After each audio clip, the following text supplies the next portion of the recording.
Hello friends, welcome back to my channel Language and Life Skills. I am Matthew Adekandil. Today the topic of our discussion will be a question. Is humankind racing to its extinction? Are we racing toward extinction? Let me begin with a phenomenon from nature.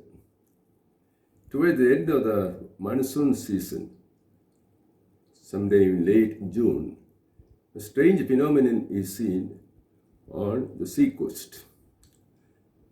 That is, fish in huge quantities rush to the shore. They throw themselves on the shore in huge quantities, and fishermen and others can just gather them in baskets or in buckets. They need not go to the sea to fish. The fish are themselves coming to the shore and throwing themselves on the shore. So fishermen, in fact, celebrate this festival as their festival. I have seen it happening twice in my life. Once in Quailon, on the Quailon beach. Another time in the Philippines, at the harbor, while I was waiting for a ship. Now, this brings me to the question of humans' survival of humanity. Politicians are even now scaring us about population explosion, which exists mostly only in their imagination.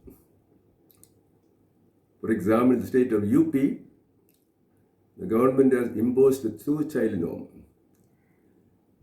Those who are having 2 children or less are rewarded, and those who have more than 2 are penalized, punished. So they are following the carrot and stick policy in controlling population.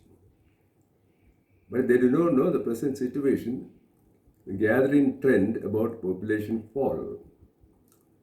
For example, India's population is now going below at the replacement rate of 2.1.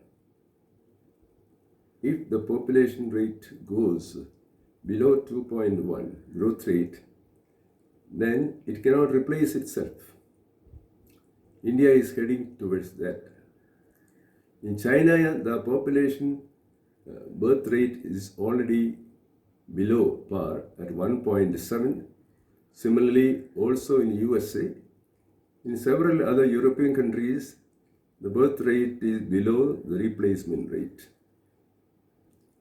And in a country like South Korea, it has gone down to a drastic 1. Well, China tried to interfere with the population. So in 1980, they imposed a strict one-child policy. Anyone who had more than 1 child was punished, was penalized.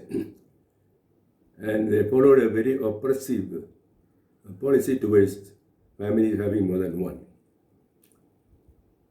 Then they found a big problem. The population was graying and the working population was getting drastically reduced. So in 2014, they introduced the 2-child policy to encourage couples to have more children. Then also the population did not increase. So now in 2021, they have adopted the 3-child policy.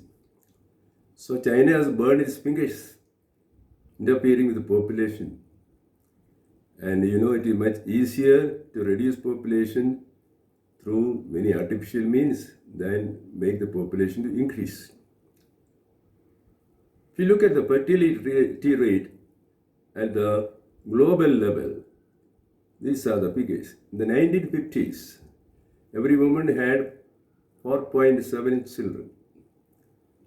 Now in 2021, it is only 2.67 children, practically half of that. And the projected figure for 2100, just 8 years ahead, is 1.7, below the replacement rate. Actually, the population will fall to 50% by 2100 in South Korea, in Thailand, Spain, and Portugal. and many other countries it will be similar. Now, it has become a passion for women not to have children. It has become a passion to be barren. This is a very, very big change, a sea change from the attitude of ancient times to modern times, attitudes to having children, to bearing children. In ancient times, it was considered a moral obligation on women to bear children. A married woman was honored. If a woman was not married, it was a shame to her. And if she had no child after marriage, it was a big social stigma.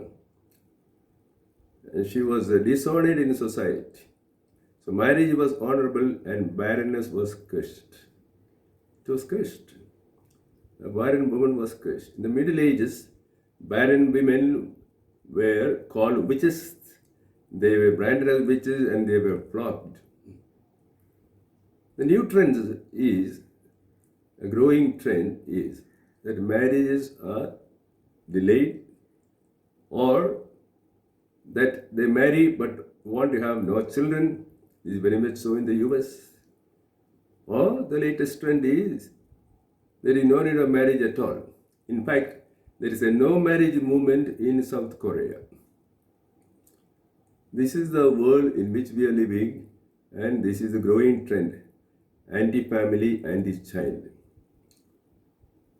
Dear friends, we are very much concerned about vanishing species of animals and plants, and we want to preserve them. Yes, we erect protected parks, wildlife sanctuaries for them. What about man himself? The present culture is driving him to eventual extinction, even without help from climate change and the coronavirus. This is a life and death situation, a very huge looming problem for humanity. We got to think about it, and we cannot just close our eyes on it. Friends, I hope you liked this video. If you did, please subscribe. Bye. See you another time.